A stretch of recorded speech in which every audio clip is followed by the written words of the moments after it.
Hello everyone. Today I'm converting 65 Ford Mustang control arms to fit my 61 Falcon. And in doing so, I like to talk about the differences between the two, the reasons for them, and the reasons I'm doing this conversion.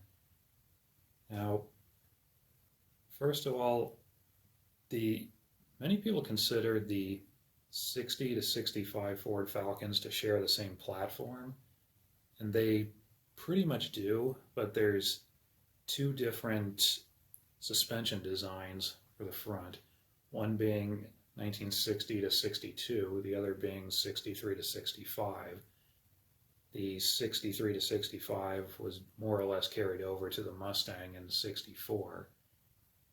The reason for the change was because in 1963, Ford began putting V8s in these cars. The earlier cars were more light duty. They're made for the 144 cubic engine line 6, rated at 90 horsepower. And in 63, they upgraded a lot of stuff, which included more heavy duty, stronger suspension components, including control arms and spindles. The wheels, hubs, and brakes, they varied depending on application, but from 63 on, all models got the heavier duty control arms.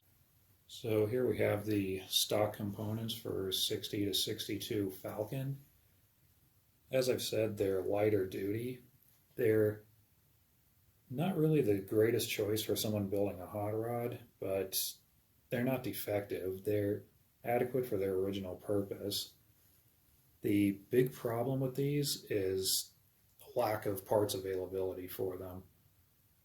The arms themselves, at least the uppers, I've yet to find any available new. I don't think anyone ever did make them new. The ball joints are available new. They're a little pricey, but if you have good arms to start with, they can be rebuilt and reused. And if that's the case, you're probably better off doing that. The lowers, some companies are selling new ones. I don't know what exactly they are, but some of them in the pictures, they look like Mustang, but if you do have good ones to start with, once again, you can get new ball joints and rebuild them. Sadly, these were not options for me for a few reasons.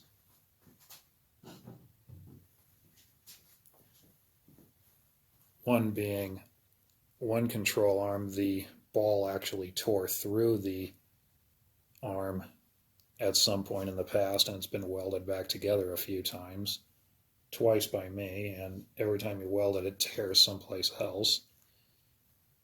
Also, because of that, the socket is just really loose,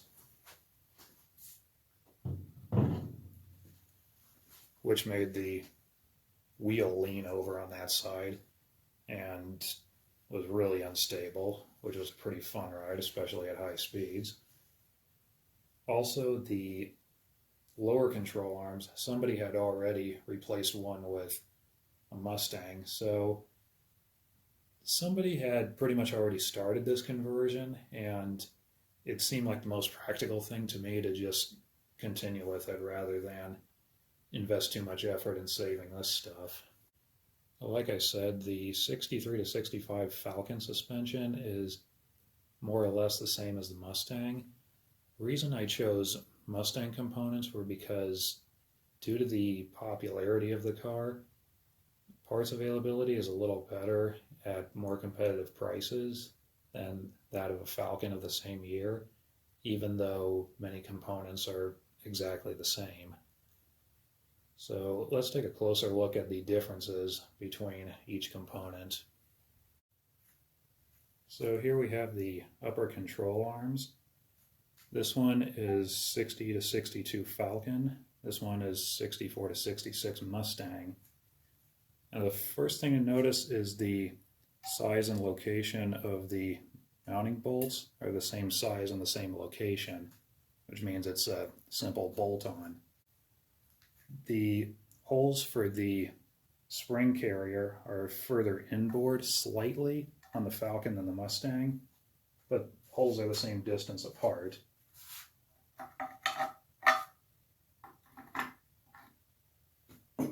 So the carrier directly interchanges. The distance from pivotal point to pivotal point is the same on both.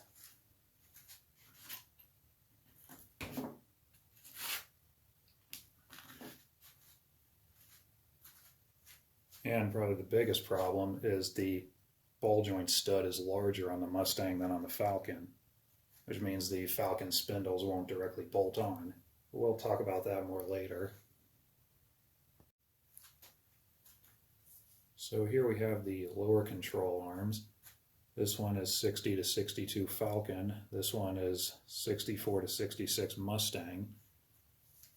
Now obviously the first thing you notice is the Mustang control arm is a bigger unit. It's wider, it's thicker, it has more steel in it. The bushings, bolts of the body, are directly interchangeable. They're the same. So attaching it is really simple. The hole for the stabilizer bar is about a ½ inch further inboard on the Mustang than on the Falcon. I don't know if there's enough give in the link to compensate for that, but I'll worry about that when I start putting it back together. The holes for the strut rod are further inboard on the Mustang and slightly further apart than on the Falcon. The distance from pivotal point to pivotal point is the same on both. The ball joint stud is smaller on the Falcon than on the Mustang. Last and probably least, the Mustang control arm sticks out slightly further on each side here. And with the 9-inch drum brakes, the backing plate sometimes hits here. It's been hitting on one side, so I notched out both arms just a little bit to clear it.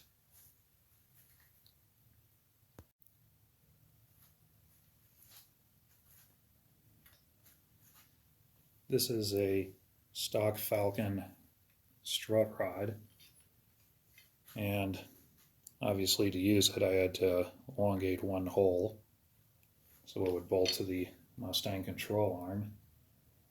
The reason I'm not using Mustang strut rods is because the Falcon has a more broad range of adjustment. The Mustang doesn't use an adjusting nut on the back. It has a stop built into it, and the washer just stops there, and you tighten it and it lands wherever it lands. These have a more broad range of adjustment, which is necessary for this conversion, and I'll show you why.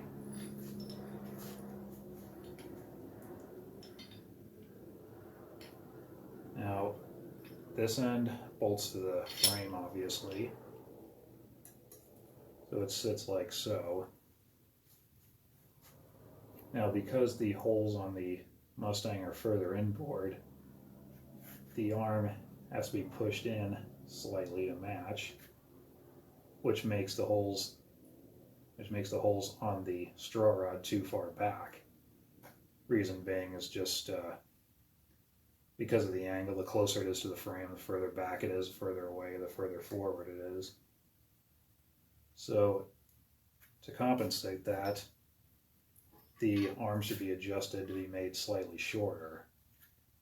Now these adjustments should be made by a professional alignment specialist who has the tools and the knowledge. But one thing I've seen a lot of people do with these conversions is, instead of readjusting it, they'll just push the arm back slightly until the holes line up. The big problem is this can seriously affect the alignment. It changes the relationship between the upper and lower ball joints. It changes the angle of the spindle, or caster angle, which sometimes, if it's affected enough, it can give you very bad directional instability, meaning it'll want to pull either really hard to one side or the other, but it won't want to drive straight. This car already had one Mustang control arm on the left side, and the person who did it, they did not readjust the strut rod to compensate, so this car pulled violently to the left really bad. I had to hold the wheel with both hands to drive it. If you just push the car at all, it would just dive to the left. So that should be watched out for.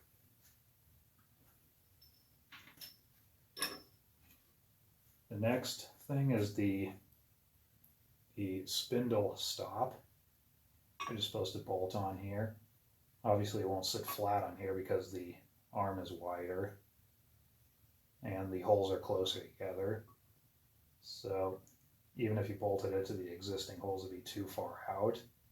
So with enough modification that would work, but for me it was simply just to home make a new one, which is what I'm going to do. The Mustang has its own stop for this, but I don't know if it'll work with the Falcon spindles, and I just don't have any laying around, so this was the right option for me. So now we'll talk about the spindles. Now, because of the size difference between the ball joint studs, obviously the stock Falcon spindle will not directly bolt on. There's a few remedies for this. One way is to buy brand new Mustang V8 spindles and use 5-lug hubs. Now if you do that, you have to use 5-lug hubs because the wheel bearing sizes are different between 4 and 5. The advantage to doing that is you can use all new parts because they make the spindles brand new. It's expensive, but you can eliminate the risk of using bent or broken or repaired parts. The problem with that is the Mustang V8 has a larger diameter ball joint stud for the tie rod end. Now, people have done this. There's combinations of parts to remedy that. I don't know what. And I didn't bother to research it because I'm trying to keep the original wheels, which means I have to use 4 lugs.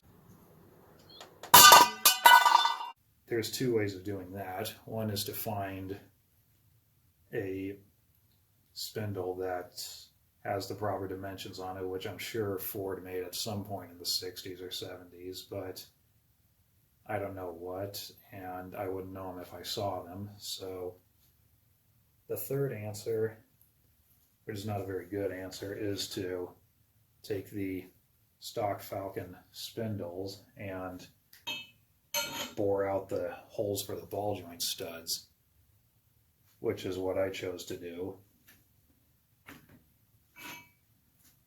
I bought a ball joint reamer. Got this somewhere on the internet for 90 bucks. The holes need to be about an 1/8 inch larger for the Mustang control arms, and it cut through pretty well and left a good machine surface on it. Now, I do not recommend that option. This is a very bad idea for several reasons. One is the spindle is just not made for a hole that size. The Mustang spindle is larger around here. It has more steel in it. Also, the surface for the nut is made for a smaller nut. With the larger nut, you can't fit a socket on here, so it has to be tightened down with an open-end wrench. So I have to torque it down the old-fashioned way, and this is a thin part, so obviously notching it out is out of the question. Another problem is if you're doing this on a drill press and you align it first, there's a chance of getting it right, but with a drill motor like what I did, while it's boring, if it angles just slightly, even a little bit, that can affect alignment angles later on when adjusting it. So it's a bad idea, but I was desperate to get the car back on the road, so it worked. Now, I'm going to continue to research to find spindles of the right dimension that'll fit. And if I ever do find a set, I'll make a video on that.